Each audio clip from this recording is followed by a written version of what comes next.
to hear this live? On this episode of China Uncensored, I am Rubber and you are one of the most powerful politicians in the world.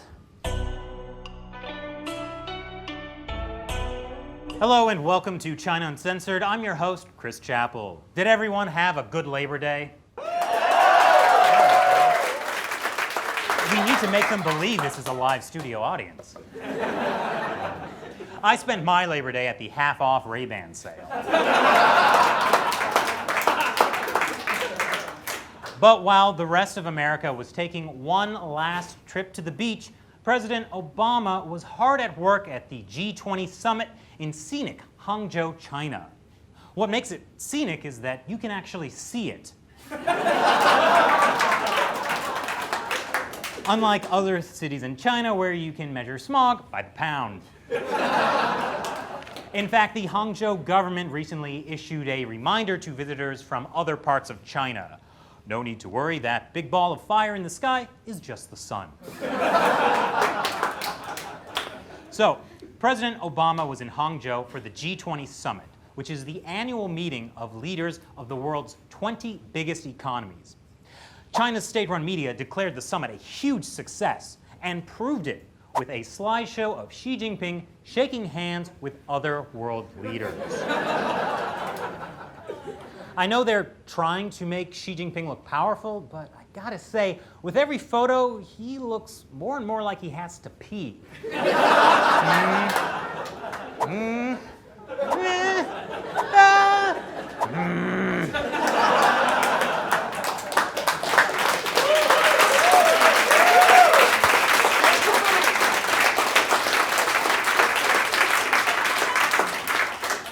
It's because it's Japan.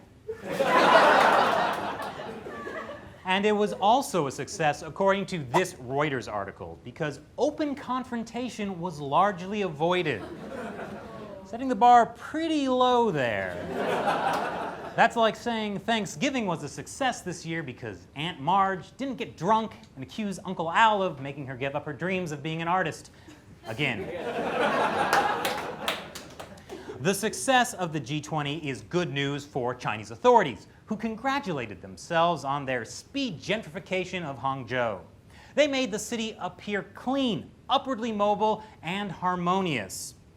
Clean by shutting down factories to reduce pollution, upwardly mobile by forcing millions of poor migrant workers to leave the city, and harmonious by arresting human rights activists. Thereby solving all of China's fundamental problems.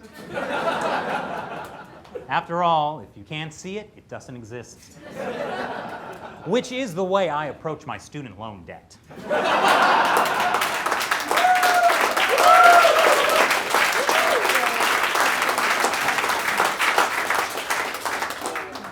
got a lot of people who can relate to that. Why was the Chinese regime so hung up on having the summit be perfect? Hosting prestigious international events is part of their decades-long push for increasing their soft power. No, soft power is not the last man standing in a pillow fight. Soft power is projecting a positive image of China that will get them increasing influence and respect on the global stage. Like when Kanye West says he'll stop being a douchebag. Hey, that's a hygienic product and a compliment. But it didn't go totally smoothly for China. When President Obama landed in Hangzhou for the G20, he couldn't get off the plane because someone forgot to bring the stairs. That made it look like China was snubbing the US, which Chinese officials deny. And I actually believe them, because forgetting to take passengers off the plane happens all the time. Anybody here ever flying to Newark? Yeah. But hey, Obama was cool as that. He just went out the cargo bay door. I'm out of here in 6 months. I could give a diddly squat. And that would have been fine, except that US reporters went to go watch Obama getting off the plane. And they were stopped by Chinese authorities. And when the reporters protested, one Chinese official shouted, "This is our country, this is our airport." And then the US Secret Service was all like, well, your airport sucks. And then the Chinese Ministry of State Security was like, your face sucks.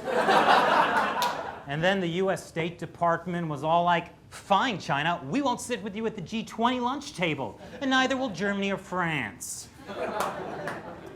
Obviously, that last part was a joke. It would never get that ridiculous. We wouldn't have actual government agencies getting involved.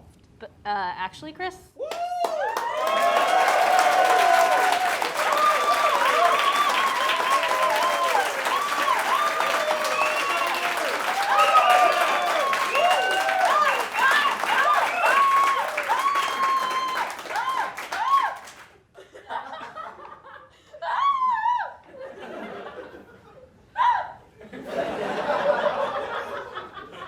What's that, Shelley? Well, the U.S. Defense Intelligence Agency actually did respond. They tweeted, "Classy as always, China." That's a pretty good one. Oh, that's not a joke, Chris. I've got the tweet right here.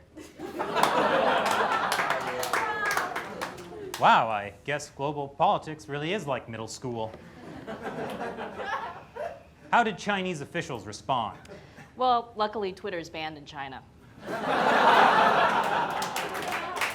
Right. If you can't see it, it doesn't exist. The point is, there was some controversy at the G20. In fact, the diplomatic fight inspired the Globe and Mail to publish this article about how the cracks are showing behind China's soft power push. China spends an estimated $10 billion a year on external propaganda. But the Globe and Mail says the rest of the world isn't so impressed anymore. They quote China experts comparing China today to South Africa during apartheid. They say China's government is much worse now than it was 5 years ago. According to the article, 2016 China is so different from the China of 2008, which held the world spellbound with its sweep of modernization, the skill of its planners, and the competitiveness of its athletes. Yes, 2008 China was so dreamy. But then it put on some weight, grew a beard, and kept hanging out with supermodels nearly half its age. But here's the truth about 2008 China, the one that supposedly held the world spellbound. Here's how the Chinese government prepared for the 2008 Summer Olympics in Beijing. They guaranteed that the city would be clean, modern, and harmonious. Clean by shutting down factories to reduce pollution, modern by demolishing 500,000 homes and displacing more than 1 million people, and harmonious by arresting human rights activists. Sound familiar? Look, it's not that the Chinese regime has suddenly and unexpectedly gotten worse. It's been bad for a long time. But they were just better at hiding it, and most of us, honestly, weren't paying that much attention. I mean, we didn't even have China Uncensored back then, so how could you know? So it may seem like if you can't see it, it doesn't exist. But the good news is that now, more and more, we can see it, just like the air in Beijing. So what do you think of the G20 and China's soft power push? Leave your comments below. Once again, I'm Chris Chappell. See you next time.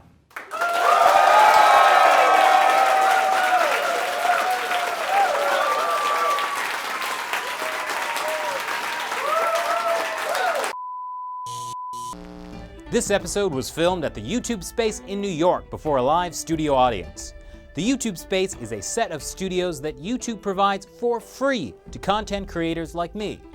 Now I know, just last week I criticized YouTube for demonetizing my videos for not being advertiser friendly. I stand by that criticism. But at the same time, the YouTube Space here in New York is great, and they've been really supportive. Their staff worked hard to support the fan meetup event and this live audience taping. I also want to thank Big Apple Studios, which provided the camera crew, who also did an excellent, well, you judge for yourself.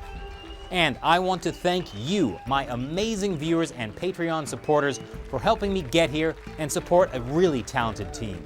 Your contributions are helping keep the show going so we can bring it to the next level.